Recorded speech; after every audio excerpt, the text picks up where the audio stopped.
అస్మద్గురుభ్యో నమః.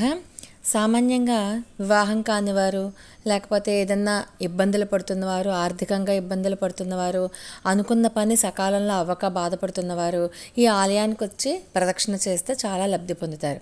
అంతేకాకుండా జన్మలాకాత్తు శని మహర్దశ జరుగుతున్న వాళ్ళు, అర్ధాష్టమ శని, అష్టమ శని, జాతకాలలో శని ప్రతి వాళ్ళకి కూడా ఏదో ఒక సమయంలో వస్తూనే ఉంటుంది కదా. అటువంటి వాళ్ళందరికీ కూడా సత్ఫలితాలను వస్తుంది ఈ ఆలయానికి వచ్చి స్వామివారిని దర్శనం చేసుకుంటే.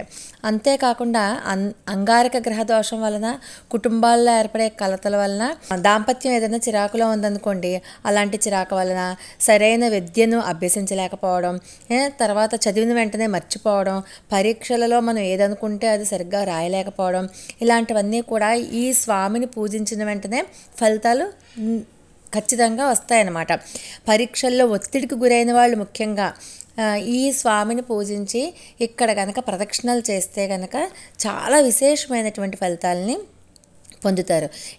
ఇలా లబ్ధి పొందినటువంటి అనేక మంది నేటికి కూడా స్వామివారి వద్దకు వచ్చి ప్రదక్షిణలు చేసి పూజలు చేసి స్వామివారి నుంచి ఆశీస్సులు పొంది ఆ మొక్కులు చెల్లించుకుని వెళ్తూ ఉంటారనమాట.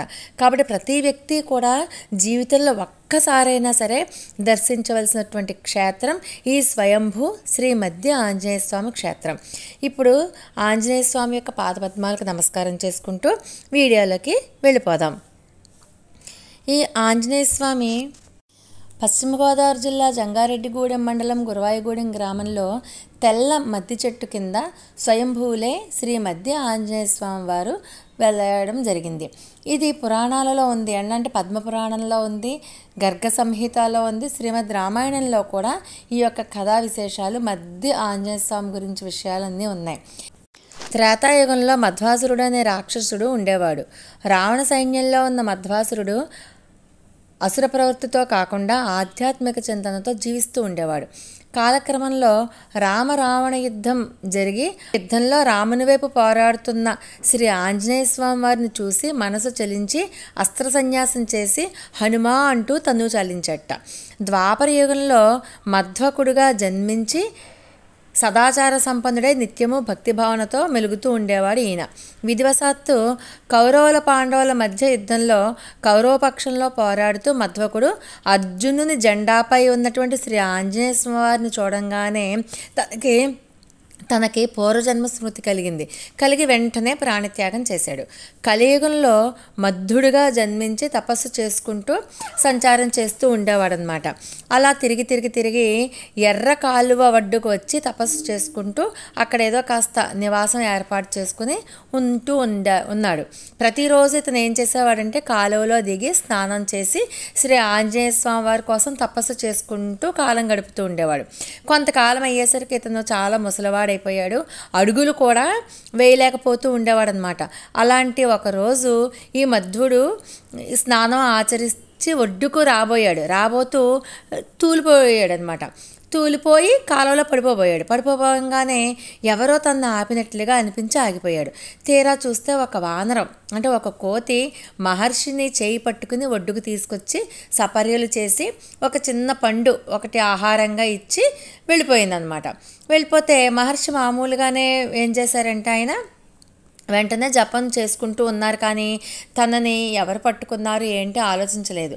కానీ ప్రతినిత్యము కూడా కాలువలో స్నానం చేయడానికి ఆ కోతి సాయం వచ్చేది. కాలువలో స్నానం చేసేసాక ఒక పండిచ్చి వెళ్ళిపోయేదన్నమాట. ఏంటి ఇలా జరుగుతోంది అన్న అంత అనుమానం కూడా రాలేదు. ఎందుకో కానీ ఒకసారి తనకు అనిపించిందనమాట, ఏంటి ఇంతకాలం కూడా నాకు ఎవరో ఒక వానరం ఏంటి నాకు సేవలు చేయడం ఏంటి అని ఆశ్చర్యపోయి, స్వామి కొంతకాలం జరిగింది కదా, కొంతకాలం జరుగుతుండగా ఒకరోజు ఎందుకు ఆయనకు అనుమానం వస్తుంది. తనకు సపర్యలు చేస్తున్నటువంటి ఆ కోతిని తదేక దృష్టితో చూస్తే ఆయన ముగ్ధుడైపోయాడు అనమాట. దాంట్లో ఆ కోతిలో ఆంజనేయ స్వామి కనబడ్డారు. స్వామి ఇంతకాలము మీతో సపర్యలు చేయించుకుంటున్నానా, ఎంతటి దౌర్భాగ్యుడిని నేను, ఎంతటి పాపం చేశాను, సాక్షాత్తు స్వామివారి చేత సపర్యలు చేయించుకున్న పాపాత్ముడును నేను ఇంక జీవించకూడదు, నేను జీవించడమే అనవసరం అని చెప్పి ఏడుస్తున్నాడు.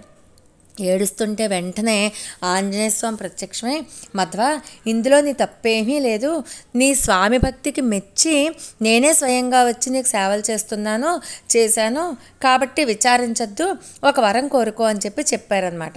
వెంటనే మధ్వుడు దానికి ఏమన్నారంటే, స్వామి మీరు ఎల్లప్పుడూ నాతోనే ఉండేలాగా వరం ప్రసాదించండి అని కోరుకుంటే, వెంటనే స్వామి అంటారు, నీవు చెట్టుగా అవతరించు, నేను నీ సమీపంలోనే శిల రూపంలో ఎక్కడా లేనటువంటి విధంగా ఒక చేతిలో ఫలము మరొక చేతిలో గదతో పిలుస్తాను, నా పేరు మధ్య ఆంజనేయ స్వామిగా భక్తులందరూ పిలుస్తారు అని చెప్పి అన్నారనమాట. అలా అనుగ్రహించారనమాట మధ్వుడి యొక్క కోరికని.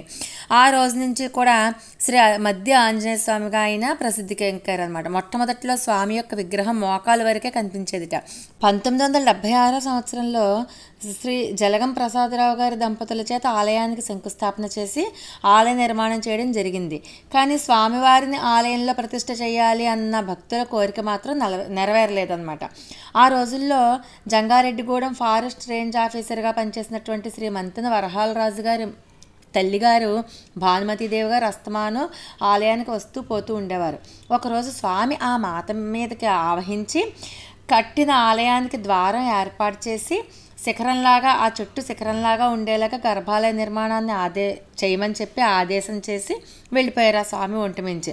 అలాగా ఈ దేశంలో శిఖరం లేని ఆలయం అంటూ ఏదన్నా ఉంది అంటే శిఖరం లేని గర్భాలయం కేవలం శ్రీ మధ్య ఆంజనేయ స్వామి యొక్క క్షేత్రమే అదనమాట. ఈ ఆలయానికి వచ్చి 21 ప్రదక్షిణలు చేస్తారు, 7 ప్రదక్షిణలు, ఎవరు ఎన్ని రకాలైన ప్రదక్షిణలు అనుకుంటే అన్ని రకాల ప్రదక్షిణలు చేసి వెళ్ళిపోతూ ఉంటారు. ఎంతమందో ఇంకా ప్రదక్షిణలు చేస్తూనే ఉంటారు. ఈ ఆలయంలో చక్కగానే ఒకవైపు రాశి చక్రం అని, మళ్ళీ నక్షత్ర చక్రం అని, రకరకాల ఏ నక్షత్రానికి ఏ మొక్క, ఏ రాశికి ఏ మొక్క అన్నది కూడా నాటిన వనం ఉంది. ఆ దాంట్లో ఉన్న విధంగా ఆ నక్షత్రం గల వాళ్ళు కనుక ఆ మొక్కని నాటితే ఆ యొక్క నక్షత్ర దోషాలు, రాశి దోషాలు పోతాయని చెప్పి ప్రతీతి. ఈ ఆలయంలో సువర్చల సమేత మన ఆంజనేయ స్వామి యొక్క వివాహం చేయిస్తారు ప్రతి పూర్వభాద్ర నక్షత్రం నాడు. ప్రతి పూర్వభాద్ర నక్షత్రం నాడు శ్రీ సువర్చల కళ్యాణాన్ని ఎవరైతే జరిపిస్తారో వాళ్ళకి వెంటనే వివాహంలో వచ్చే ఆటంకాలన్నీ తొలగిపోయి వెంటనే వివాహం అవుతుంది. ప్రదక్షిణలు చేసిన వాళ్ళకి, పూజలు చేయించుకున్న వాళ్ళకి, అంటే ముఖ్యంగా తమలపాకు పూజ, నిమ్మకాయల పూజ చేయించుకుంటారు ఇక్కడ ఎక్కువగా. ఆ పూజ కనుక చేయించుకుంటే ఎన్ని రకాలైనటువంటి దోషాలున్న జాతకంలో, అది రాహుగ్రస్త దోషమైన, శనిగ్రస్త దోషమైన, ఏ రకాలైనటువంటి దోషాలైనా కూడా వెంటనే పోతాయని చెప్పి ప్రతీతి. అంతేకాకుండా తీరని బాధలు ఉన్న వాళ్ళకి, భరించలేని కష్టం ఉన్న వాళ్ళకి, ఏ పని చేసినా కలిసి రావట్లేదు అనుకున్న వాళ్ళకి మంచి పరిష్కార మార్గం ఏంటంటే శ్రీ మధ్య ఆంజనేయ స్వామి యొక్క దర్శనము, పూజ, ప్రదక్షిణ. ఇంతకంటే ఇంకొక మార్గం లేదనమాట. అంత సత్వర ఫలితాన్ని ఇచ్చేటువంటి శ్రీ మధ్య ఆంజనేయ స్వామి యొక్క చరిత్ర తెలుసుకుని ఆ యొక్క స్వామివారి యొక్క దివ్య ఆశీస్సులను పొందాలని చెప్పి కోరుకుంటూ రేపు మరొక వీడియోలోకి వెళ్ళిపోదాం. దయచేసి ఈ యొక్క వీడియోని సబ్స్క్రైబ్ చేయండి, షేర్ చేయండి, లైక్ చేయండి.